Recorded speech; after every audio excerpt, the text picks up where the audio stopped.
guys have to deal with my sick voice for a little bit. Hopefully this is gone within the next couple of days because I'm really tired of not having my voice. It is horrible, really is. Anyways, what's going on everyone? Welcome back to Too Much Tech, and in today's video, we're gonna be taking a look at the Roccat SYN Air Pro wireless headset. And this thing is $150, but I believe the real question is it worth it? So this headset is wireless. You get 24-hour battery life. The mic is halfway decent. It does feature USB Type-C as well. In terms of the controls on the headset, you have your volume and you also have a chat mix dial. And then you also do have a removable boom mic. Inside the box, you will find obviously the headset itself, the boom mic, your USB adapter for that 2.4 gigahertz wireless connection, as well as a USB Type-A to Type-C adapter. As I stated before, this headset does charge with USB Type-C, which is really nice. I'm glad that since this headset is in that upper echelon of the price range for a wireless headset, it's not $100, so it's not quite like budget wireless,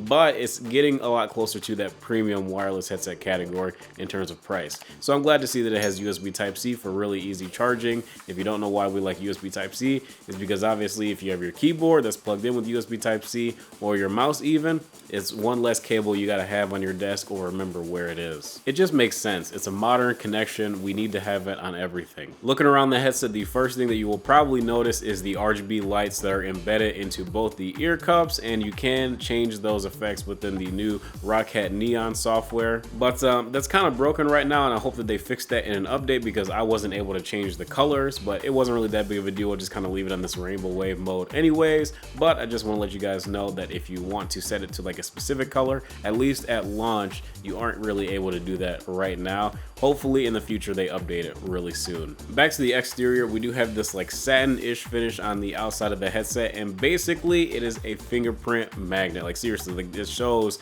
literally all of your fingerprints, your handles and everything. It's very annoying. I wish they went with a different texture, especially because of those lights. It attracts your eyes to the ear cups, and when you see all those finger oils, it's just kind of a turn off for me personally. So I wish that they used a different material or just a different finish for the plastic on the outside.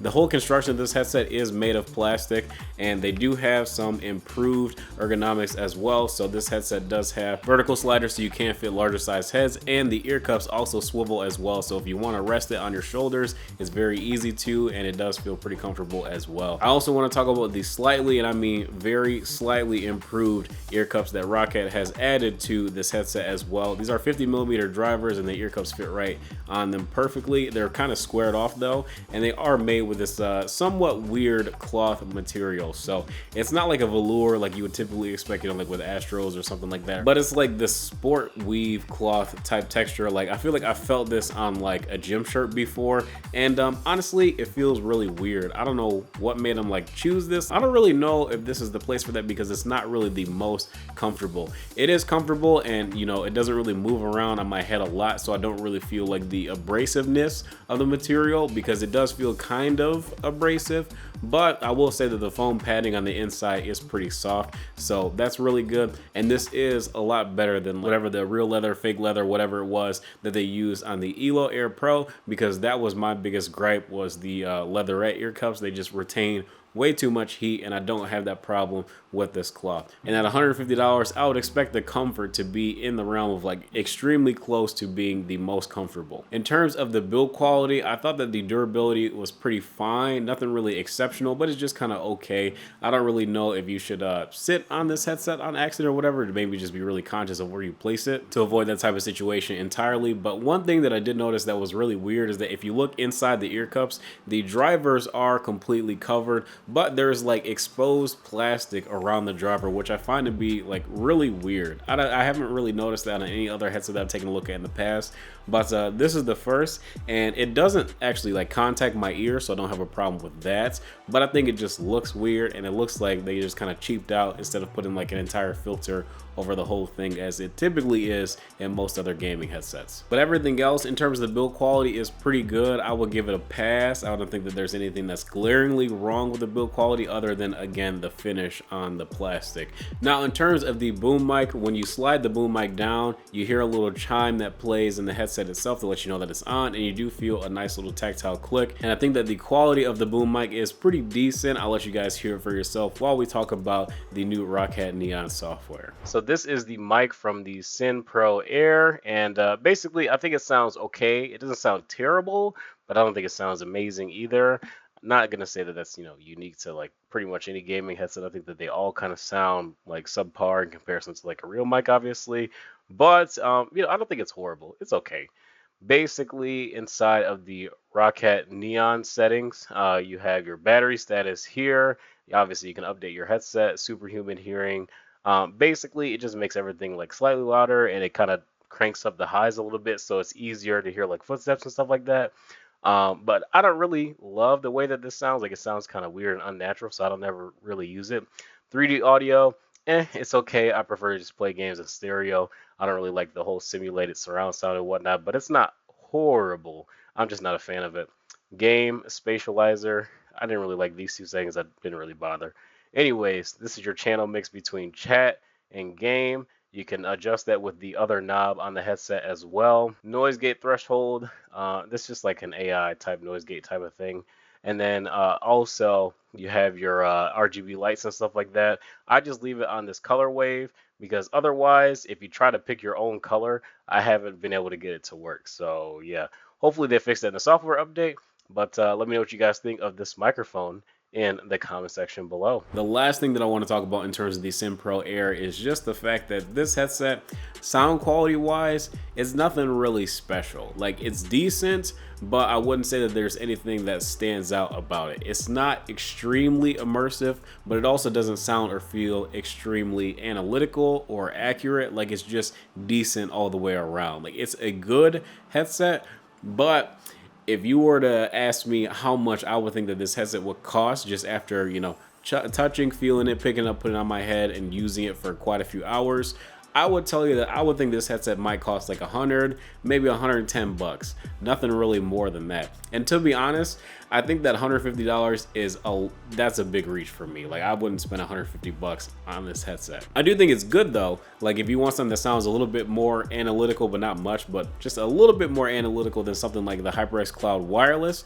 then I would definitely say pick these up, but pick them up on sale. And I mean on sale for like 120 bucks. That is a little bit more of a fair price, but I do think that like 110 to 100 is a much fair deal. The way I look at this headset, I feel like this is an improved version of the ELO Air Wireless, and that was a decent headset for about 100 bucks, but the ear pads really bother me on it because I'm not really the biggest fan of those leatherette ear pads. So I feel like if we knock that headset down 20 bucks and we put this headset at about $110, I feel like that's a pretty solid amount of money for a decent upgrade, but you're also not as far out as something like, the Cloud 2 Wireless, because I feel like the Cloud 2 Wireless is just a lot more immersive than this headset. In terms of the sound quality in game, I feel like the highs and mids are moderately clear, like probably 7 out of 10ish is what I would rate them, but the low end is pretty much not there. Like, it's not a very immersive headset at all, where I feel like the Astros and the HyperX headsets do a little bit better at that low end with being a little bit more immersive. So I feel like that's the biggest thing that this headset is missing. And yes, you can play with like the EQ settings and stuff like that and add a little bit more of that back in there, but it's still not perfect. It sounds good, it doesn't sound terrible, but it just doesn't sound $150 good. The best way for me to sum up this headset is I feel like the comfort is decent,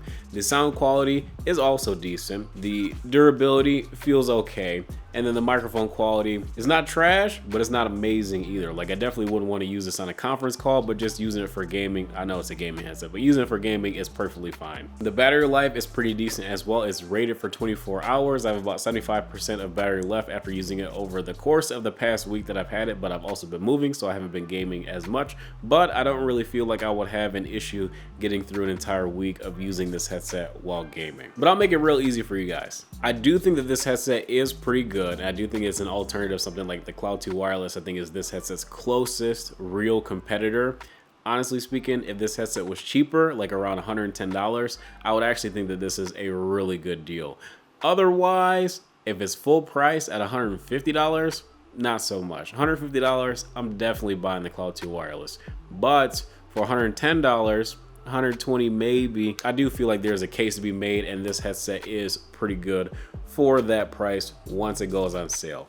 But otherwise, just be patient and wait if you really want to check it out. It's good, but it's nothing that will blow your mind. But all right, you guys, that's going to be it for this video. If you guys enjoyed, feel free to drop a like and subscribe if you guys are new to the channel as well. Also, as you can probably tell, I did move. My setting in the background is a little bit different, and I'm going to be obviously changing a lot of stuff in this room. I'll give you guys a full tour pretty soon. Just really busy organizing a lot of stuff and finish setting up my office and whatnot. Look out for a setup video pretty soon. If you want to see a teaser, I'll leave a link to a tweet that I tweeted yesterday so you guys can check that out. Pretty much all I got for you guys. Be sure to follow me on Twitter, and I will see you guys in the next video.